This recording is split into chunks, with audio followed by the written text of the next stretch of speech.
"If anyone is against this marriage, speak now." And the cleaning lady stood up, and what she said, the most anticipated moment of the ceremony, had arrived in the luxurious Rosewood Manor event hall in New York City. Hundreds of guests held their breath as the officiant asked the traditional question that almost never received an answer.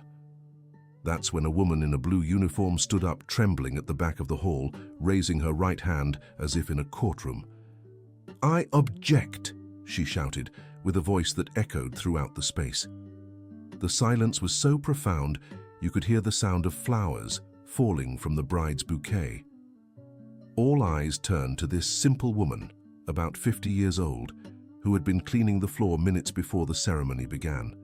"This bride abandoned a baby 30 years ago and never came back," continued the cleaning lady, with tears streaming down her face. Elizabeth Wilson Parker, the bride, instantly turned pale.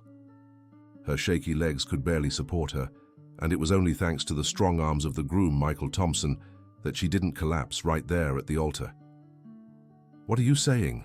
Michael asked, looking alternately at the bride and the woman in uniform. The cleaning lady, whom everyone knew only as Mrs. Margaret, pulled a yellowed photograph from her apron pocket.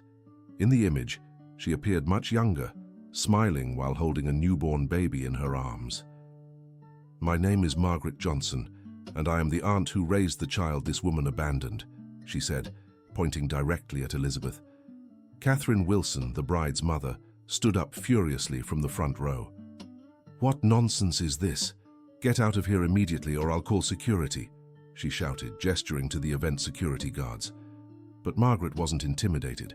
On the contrary, she took a few steps toward the altar, holding the photograph firmly. "You can call whoever you want, but I'm going to speak the truth I've kept for 30 years, she replied with determination. "I worked as a nursing assistant at Mercy General Hospital when this young lady arrived there, pregnant and terrified." Murmurs began to fill the hall. Some guests grabbed their phones to record the scene. Others stood up to see better what was happening. The tension in the air was palpable. Dear listener, if you're enjoying the story, please take a moment to like and especially subscribe to the channel. It really helps us who are just starting out. Now, continuing. Elizabeth finally found her voice, but it came out shaky and low. I never had children.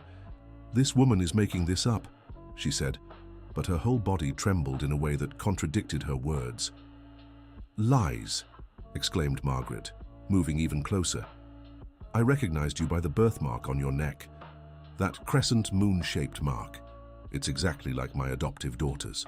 Involuntarily, Elizabeth brought her hand to her neck, covering exactly the spot the cleaning lady had mentioned.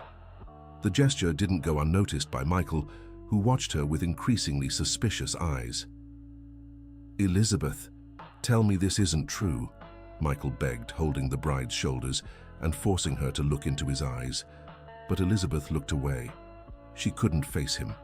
Her hands trembled so much that the bouquet of white roses seemed to have a life of its own.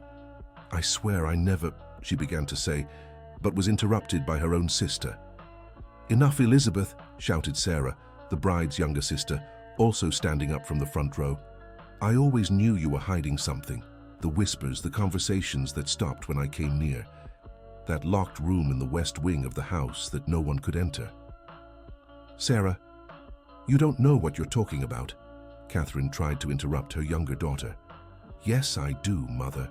For years I heard you arguing about something that happened when Elizabeth was a teenager.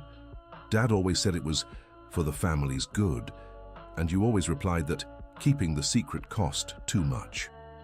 Margaret took advantage of the family commotion to show other documents she had kept with her.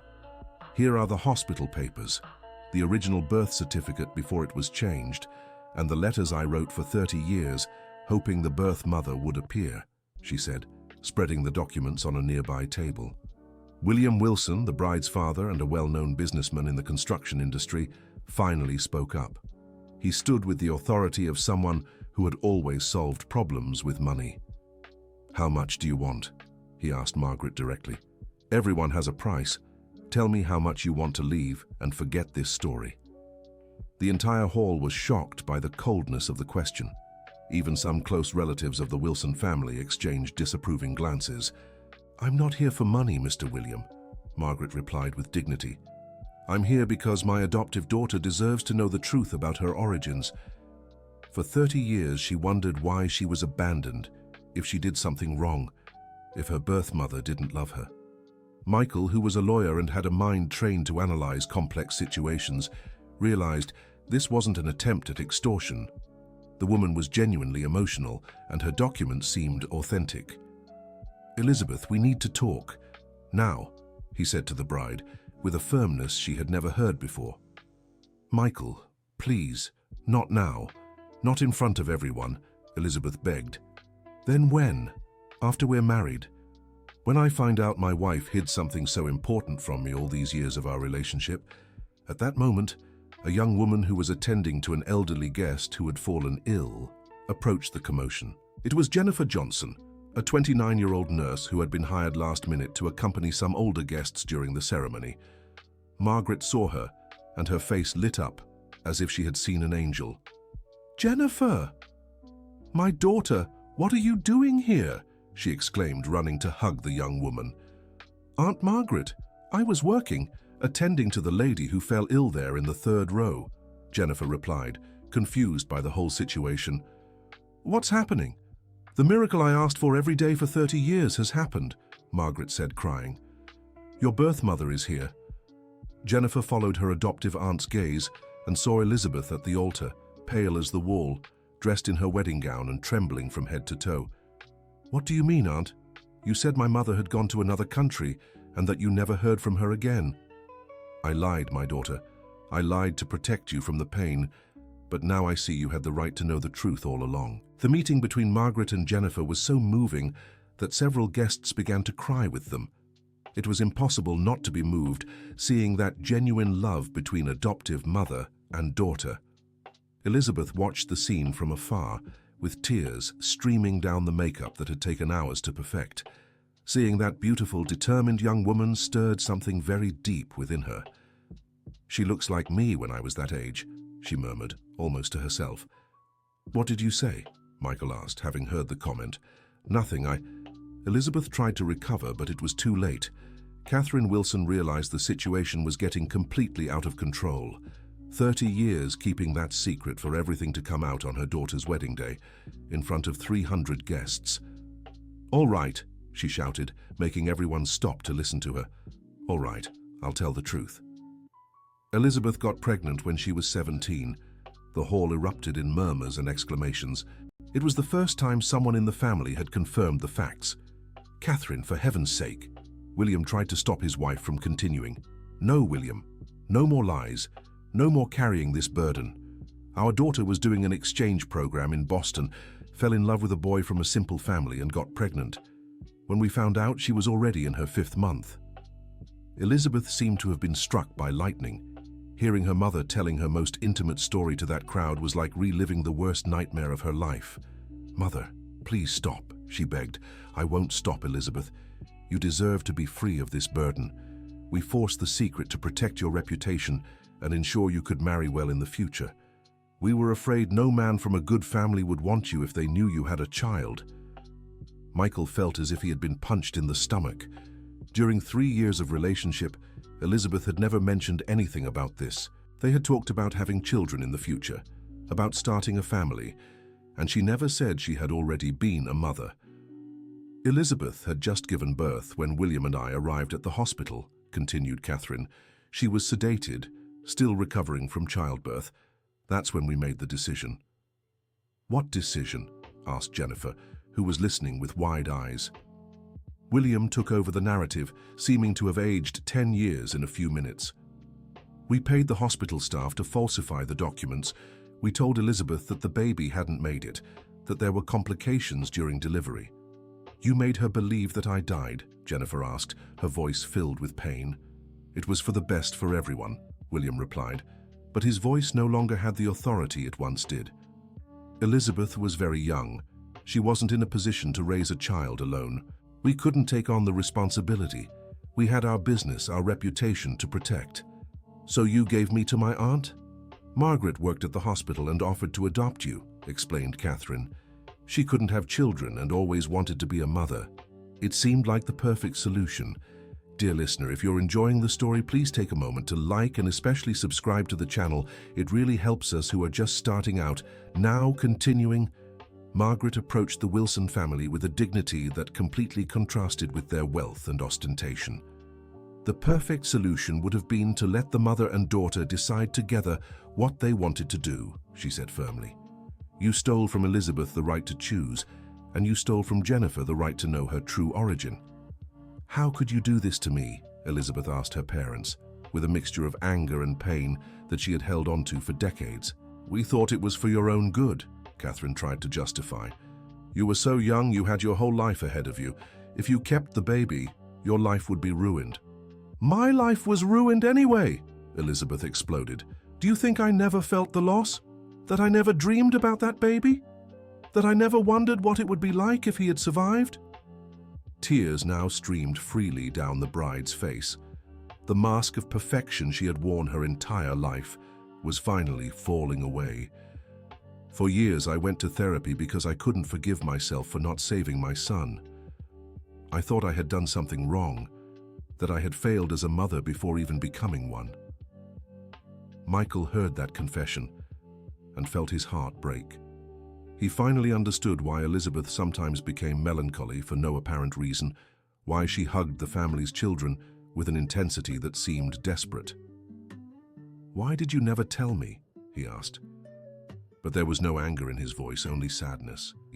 How could I tell you that I had a child and that he had... Elizabeth couldn't finish the sentence. But I didn't die, said Jennifer, approaching the woman who had given birth to her. I grew up, graduated, became a nurse. I had a happy childhood with Aunt Margaret. For the first time since the commotion had started, Elizabeth looked directly at Jennifer. What she saw took her breath away. It was like looking into a mirror from the past. The same green eyes, the same face shape. Even the way she tilted her head when concentrating was the same. You look so much like me when I was your age, she said, timidly extending her hand. Jennifer hesitated for a few seconds, but then accepted the gesture. The touch of the two was like an electric current that everyone in the room could feel. I always wanted to know where my passion for taking care of people came from, said Jennifer. Aunt Margaret told me that my birth mother was very caring, but never gave more details. You became a nurse? Asked Elizabeth with genuine pride in her voice. Yes, I specialized in pediatrics. I love working with children. Elizabeth smiled for the first time since the commotion had begun. It was a smile full of tears, but also of a hope she hadn't felt in a long time. Your aunt took good care of you, she said, looking at Margaret with gratitude. She is the best mother anyone could have, replied Jennifer. She taught me all about honesty, hard work, and unconditional love. William, who had remained silent during that entire emotional exchange, finally spoke up. Margaret, He tried to form a sentence, but the words wouldn't come out. You paid me a ridiculous amount to keep quiet and raise the girl, said Margaret. $300 a month for 5 years, as if a child only cost that much. We can compensate you now, William offered, falling into the same old mistake. I don't want your money, I never did. I wanted Jennifer because she needed a family, and I needed a daughter. It was love from the first moment. The contrast between Margaret's simple and genuine love and the Almeida family's calculating coldness was evident to everyone present. Michael, who had listened to everything in silence, finally made a decision. I need some time to process all this, he said, addressing Elizabeth. I can't get married today without knowing if I can trust you completely. Michael, please, Elizabeth begged. I never meant to lie to you. I really thought that she was no longer here. But you found out the truth at some point, didn't you? Your parents just confirmed that you knew what they did. Elizabeth closed her eyes, knowing she could no longer escape the full truth. I found out when I turned 25. My grandmother, my father's mother, was very ill and called me for a private conversation. She told me the truth, said she never agreed with what my parents did, but didn't have the courage to intervene at the time. And what did you do when you found out? I searched. For years I searched, but the records had been altered. The hospital staff who participated in the scheme had moved away or retired. It was as if you had completely erased any trace, she said, looking at her parents with resentment. Catherine lowered her head, ashamed. For the first time in 30 years, she was seeing the real consequences of her actions. I hired private detectives, searched orphanages, hospitals, adoption records. I spent a fortune trying to find any clue, Elizabeth continued. And you never found anything. Once I thought I was close. I found out that a nursing assistant had adopted a child around the same time, but when I got to the address, the house was empty. You had moved away, she said, looking at Margaret. We moved a few times when Jennifer was little, Margaret confirmed. I wanted her to have better educational opportunities, so we went after the best public schools. I never completely stopped searching, admitted Elizabeth. Even when I met Michael, even when we decided to get married, there was always a part of me that hoped to one day find you, she said, looking at Jennifer. Why didn't you tell Michael about this? Because I was afraid. Afraid that he would think I was an unnatural mother for having let my daughter go, afraid that he wouldn't want to marry me if he knew my story. Michael heard that confession and felt a mixture of anger and understanding. On one hand, he understood Elizabeth's fear. On the other, it hurt to know that she hadn't trusted him enough to share that pain. Elizabeth, you've known me for 3 years. Have I ever shown myself to be the kind of person who would judge you for something your parents forced you to do when you were 17? No, but you preferred to carry this pain alone rather than trust me to help you. The accusation was gentle, but precise. Elizabeth realized that in her fear of losing Michael, she had almost lost him anyway. At that moment, a lady of about 80 years rose with difficulty from a chair in the 5th row. It was Eleanor Richardson, best friend of Elizabeth's paternal grandmother. I have something to say, she announced in a trembling but determined voice. Mrs. Eleanor, you don't need to get involved in this, Catherine tried to discourage the elderly woman. Yes, I do, Catherine. Virginia made me promise that I would tell the truth if I ever had the opportunity, she said, referring to Elizabeth's grandmother who had passed away 5 years earlier. My grandmother? What does she have to do with this? Your grandmother suffered until her last day because of this secret. She told me that the family had forced an innocent child to grow up away from her biological mother, and that this was an injustice that stained the entire family. Eleanor took a letter from inside her purse. Virginia wrote this letter shortly before she passed. She asked that it be read only if the truth came to light. You destroyed the copy she left at home, but she gave me a second one. William paled upon seeing the letter. He had searched every corner of his mother's house after her passing, precisely to make sure no compromising documents had been left behind. May I read it? Asked Eleanor. Everyone agreed in silence, knowing that this letter could change the course of the entire situation. Eleanor adjusted her glasses and began to read. My dear children and grandchildren, if this letter is being read, it is because the truth has finally come to light. I have carried a weight on my conscience for 30 years, since the day William and Catherine made a decision that I could never accept. When I learned that Elizabeth was pregnant, my first reaction was to offer my full support. I was ready to help raise my great-granddaughter, to give all the love and support that a family should give. But I was ignored. William, my son, I know you believed you were protecting Elizabeth, but you robbed her of her right to choose. You took from an innocent child the right to know her true family. All these years I could see the pain in Elizabeth's eyes, that melancholy she carried, the way she looked at small children with a longing she herself didn't fully understand. If the girl is alive and well, I hope she has found a family that truly loves her. And I hope that one day she and Elizabeth can reunite and heal the wounds we caused. With love and regret, Virginia Wilson. The silence that followed the reading of the letter was absolute. There wasn't a sound in the hall except for the silent tears that practically everyone was shedding. Elizabeth was crying so hard her shoulders shook. Knowing that her grandmother had suffered on her behalf for so many years was almost unbearable. Did Grandma try to find me? Asked Jennifer, breaking the silence. I tried, answered Eleanor. Sometimes she asked me to help her look for information about you, but William always found out and put a stop to the investigations." "What do you mean?" asked Michael. "I hired detectives to follow any lead my mother discovered," admitted William, ashamed. "When they got too close to the truth, I bribed them to stop the investigations."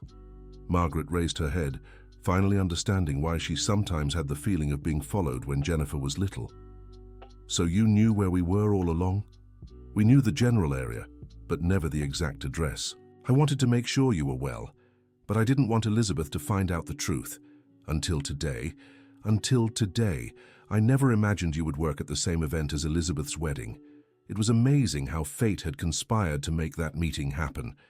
Jennifer had been hired just the day before, when one of the original nurses had fallen ill. If it weren't for that coincidence, perhaps the truth would never have come to light." "Aunt Margaret, can I ask you a question?" said Elizabeth, addressing for the first time directly the woman who had raised her daughter. "Of course. Do you hate me?" The question took Margaret by surprise. She looked at Elizabeth for a few seconds before answering. "I did hate you," she said honestly. "For a long time I hated you for abandoning Jennifer, but after hearing your story today, I realize you were as much a victim as she was. Thank you for taking care of her. Thank you for giving her the love I couldn't give. It wasn't a sacrifice. It was a gift. Jennifer gave meaning to my life. Adoptive mother and daughter embraced again, showing a bond that 30 years of love and dedication had built." Michael, who had observed the whole exchange in silence, finally approached Elizabeth. "I need to know one thing," he said. "If you had told me the truth from the beginning, what would you have wanted me to do?" "What do you mean?" "If you had told me that you had a daughter at 17, that your parents made you believe the child had passed, and that you spent years looking for her, what would you have expected from me?" Elizabeth thought for a few moments before answering. "I would have expected you to help me keep looking. I would have wanted you to understand that there would always be a part of me that belonged to her, and that if one day we found her, you would accept her as part of our family." "Then that's what I'll do," said Michael, surprising everyone. "What?" "Elizabeth, I love you. I love you with your history, with your pains, with your secrets. What your parents did was terrible, but you were a frightened teenager. You had no choice." Dear listener, if you're enjoying the story, please take a moment to like and especially subscribe to the channel. It really helps us who are just starting out. Now continuing. Are you saying you still want to marry me, even after all this? I'm saying I want to marry you especially after all this, because now I know you completely. There are no more secrets between us. "And Jennifer?" asked Elizabeth, looking at the daughter she had lost and found again on the same day. "Jennifer is your daughter, and if she wants, she will be my stepdaughter. If she allows it, she will be part of our family." All eyes turned to Jennifer, who was clearly processing everything that had happened in the last few hours. "I need time," she said with maturity. "For 30 years I believed my birth mother didn't want me. Now I find out she was deceived and that she actually looked for me for years. It's a lot of information to process all at once." "Of course," said Elizabeth, trying to hide her disappointment. "I understand perfectly. But," Jennifer continued, "I would like to get to know you better. I'd like to understand what your life was like when you were my age, what your dreams were, your fears. I'd like to build a relationship gradually." "I would like that very much too," Elizabeth replied with tears of relief. "And I want to make it clear," said Jennifer, looking at Margaret, "that you will always be my mother, the mother who raised me, who loved me, who taught me everything I know about life. Nothing will change that." "I know, my daughter, and that's how it should be," Margaret replied, proud of her adoptive daughter's maturity. "So," said Michael, looking around the hall full of curious guests, "what do you say we turn this day into a celebration of a reunited family?" "How so?" asked Elizabeth. "Let's get married today, right here in front of everyone, but now with the whole truth out in the open, with your daughter present, with Margaret as part of the family. Let's start our life together the right way, without secrets." Elizabeth looked around the hall. The guests were clearly moved by the whole story. Some were crying openly, others were smiling tenderly. There was an atmosphere of redemption in the air that she had never experienced before. "Are you sure you want this?" she asked Michael. "I've never been more sure of anything in my life." Elizabeth then turned to Jennifer. "And you? Would you like to be present at my wedding?" Jennifer looked at Margaret, who nodded encouragingly. "Yes," she said, smiling for the first time since the whole mess had started. "I would like that very much." The officiant, who had been quietly following the whole situation, finally spoke up. "Well, if everyone agrees, we can resume the ceremony. Perhaps it would be appropriate to take a short break so those involved can get organized." Catherine and William approached the group, clearly remorseful. "Elizabeth, Catherine began. "Not now, Mother," Elizabeth interrupted. "Today is about starting a new chapter of my life, about building a family based on truth and love. We will talk about the past, but not today." "We understand," said William, "and we want you to know that we are sorry, truly sorry." "Remorse is a first step," said Margaret, "but actions speak louder than words. What would you like us to do? That you treat Jennifer as the granddaughter she always was, that you publicly acknowledge the mistake you made, and that you never again try to control your children's lives with lies." William and Catherine agreed in silence, knowing they had a long road of redemption ahead. Over the next 20 minutes, there was a general reorganization. Margaret was invited to sit in the front row next to Elizabeth's parents. Jennifer was positioned as one of the impromptu bridesmaids. Sarah, Elizabeth's sister, took on the role of event organizer, making sure everything went perfectly. When the ceremony resumed, there was a completely different energy in the air. It was no longer just a marriage of social convenience. It was the celebration of a family that had been reunited, of secrets that had finally come to light, of forgiveness that was being built. Michael held Elizabeth's hands firmly as they repeated their vows. "Elizabeth," he said, improvising words that weren't in the original script, "I promise to love you with all your history, to accept your family as my family, and to build a future where we never have to keep secrets from each other again." "Michael," she replied, also improvising, "I promise to trust you completely, to share my pains and joys, and to build with you a family based on true love and honesty." When they kissed, sealing their union, the hall erupted in applause. But the most emotional moment happened shortly after, when Elizabeth turned to Jennifer. "I know I can't recover the 30 years we lost," she said, holding her daughter's hands. "But if you allow me, I would like to be present for the next 30, 40, 50 years of your life." "I would like that too," Jennifer replied, and mother and daughter embraced for the second time that day, but now with the promise of a future together. The party that followed was unlike any wedding celebration those guests had ever witnessed.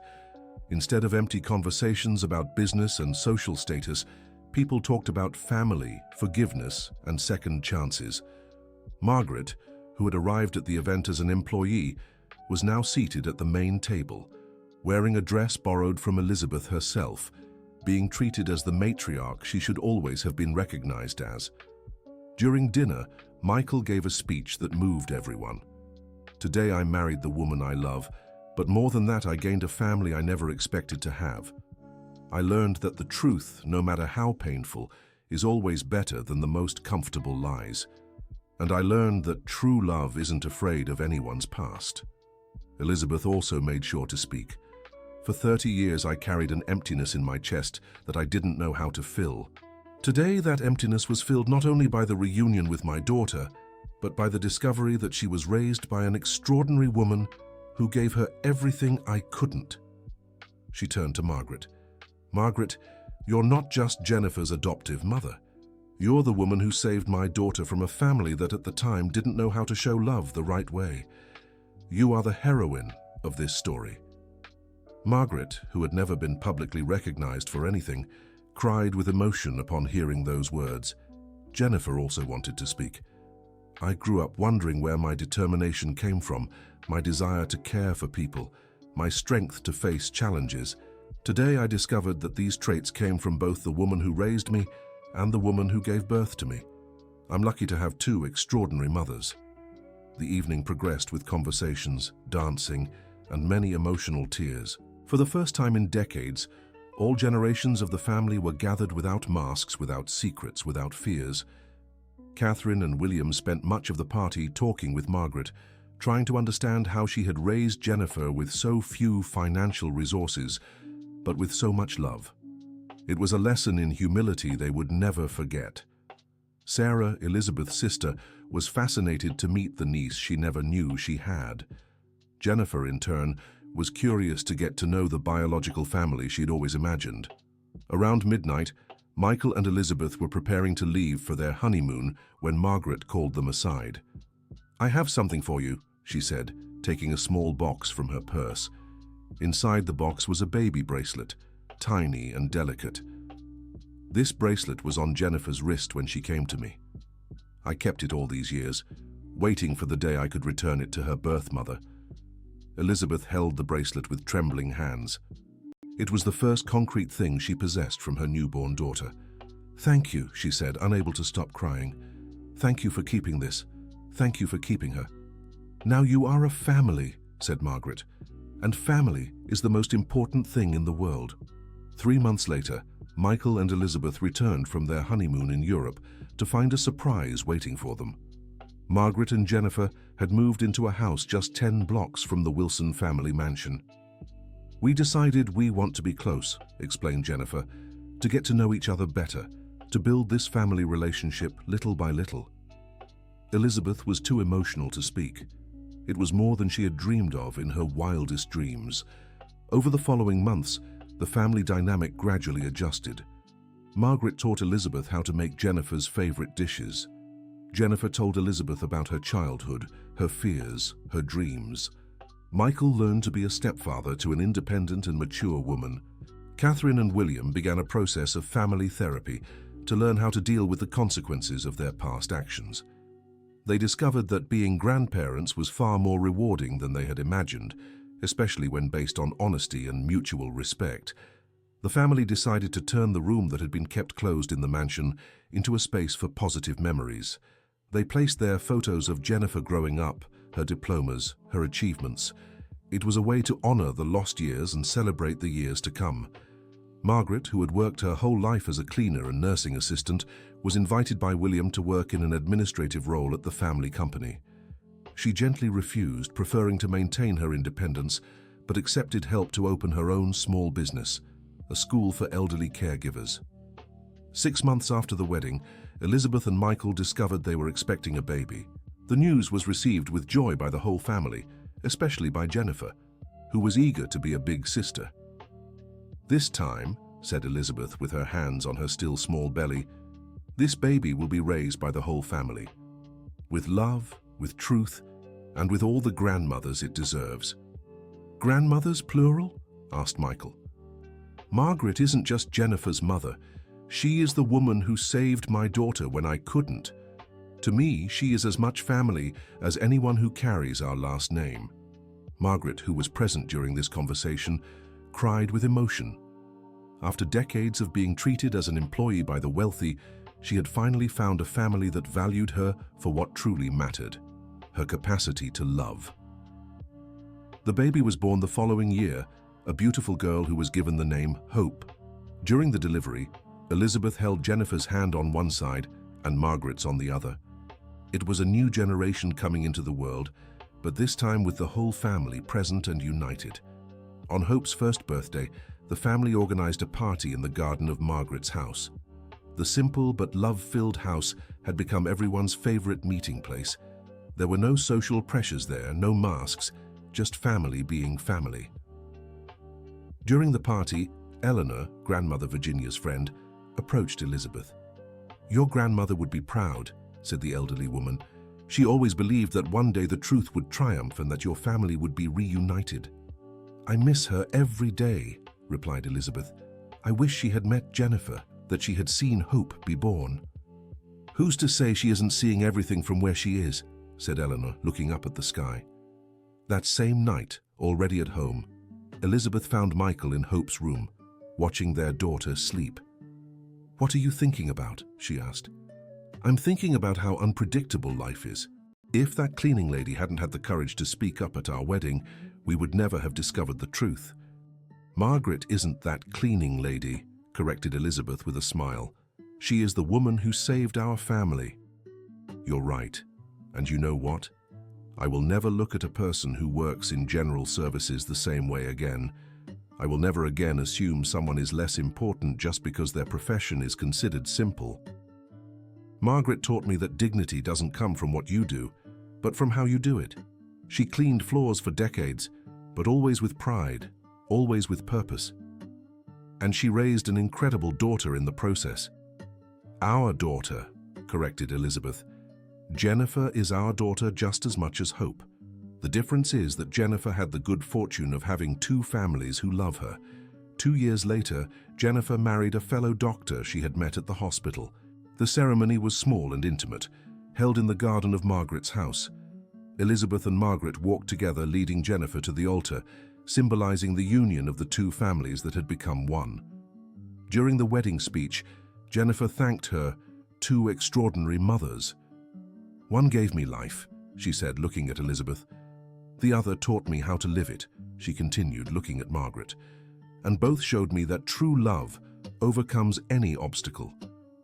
Michael, who had become a dedicated stepfather, also made sure to speak. "When I married Elizabeth, I gained not just a wife, but a daughter who taught me that family isn't just about blood. It's about choosing to love someone every day. It's about being there in the good times and the bad." William, who had changed a lot in recent years, approached Margaret during the reception. "Margaret, I will never be able to thank you enough for raising my granddaughter the way you did. William, you don't need to thank me for loving Jennifer. That was my privilege. But if you really want to show gratitude, keep being the present grandfather you've become. I promise." And he kept that promise. William, who had been a cold and calculating businessman, discovered that being a grandfather was far more rewarding than making money. He began dedicating more time to family and less to business. Catherine had also changed. The woman who had once forced her daughter to hide a pregnancy now helped Jennifer with the preparations for her first child. She had learned that protecting the family meant supporting it, not controlling it. 5 years after the turbulent wedding, the family had found a perfect balance. Elizabeth and Michael had 2 children, Hope and Nathan. Jennifer was pregnant with her first child. Margaret had become the matriarch, respected by all. Margaret's caregiver school had become a reference in the city. It trained professionals who understood that caring for people was more than a job. It was a vocation. At one of the school's graduations, Margaret gave a speech that moved everyone present. "You have learned here not just care techniques, but also about human dignity. Always remember that no matter what your job is, you can make a difference in people's lives. I was a cleaner for decades, but I always knew I was doing much more than cleaning. I was caring for environments where people lived, worked, and healed." Elizabeth, who was in the audience, cried upon hearing those words. Margaret had transformed her pain into purpose, her humble work into a life mission. After the ceremony, mother and biological daughter talked in the school garden. "Margaret, can I ask you a personal question?" "Of course." "Did you ever regret keeping Jennifer? Did you ever think about how your life would have been different if you hadn't taken on that responsibility?" Margaret smiled before answering. "Elizabeth, Jennifer wasn't a responsibility I took on. She was the blessing I received. My life would have been empty without her. I would have remained just a single woman working to survive. With her, I became a mother, a teacher, an example. She gave me purpose. Thank you for seeing in her what I couldn't see at the time. You were a frightened child. No one can blame a teenager for not knowing how to handle a situation that many adults wouldn't know how to face. Still, thank you." The 2 women hugged as they often did now. It was a hug that represented forgiveness, gratitude, and a friendship that had been born from the most unlikely of circumstances. 10 years after the wedding that changed everything, the family had grown and spread out but remained close. Jennifer had 3 children, Elizabeth and Michael had 4. Margaret had become a great-grandmother and was radiant in the role. At a family gathering on Christmas, Hope, who was now 9 years old, asked an innocent question that touched everyone's heart. "Grandma Margaret, why does Mommy always cry when you tell the story of how you found Aunt Jennifer?" Margaret looked at Elizabeth, who nodded encouragingly. "Hope, your mommy cries because sometimes the most beautiful stories begin with a lot of sadness. Your mommy and Aunt Jennifer were separated for a long time, but love always finds a way to bring people who care about each other back together. Like in a princess story? Better than a princess story, my dear, because this story is real, and you are all a part of it. End of story. So what did you think of this touching story? Do you think Margaret made the right decision by speaking up at that wedding? Tell us in the comments which part moved you the most, and if you have any family stories to share. Don't forget to leave a like and subscribe to the channel so you don't miss other heartwarming stories.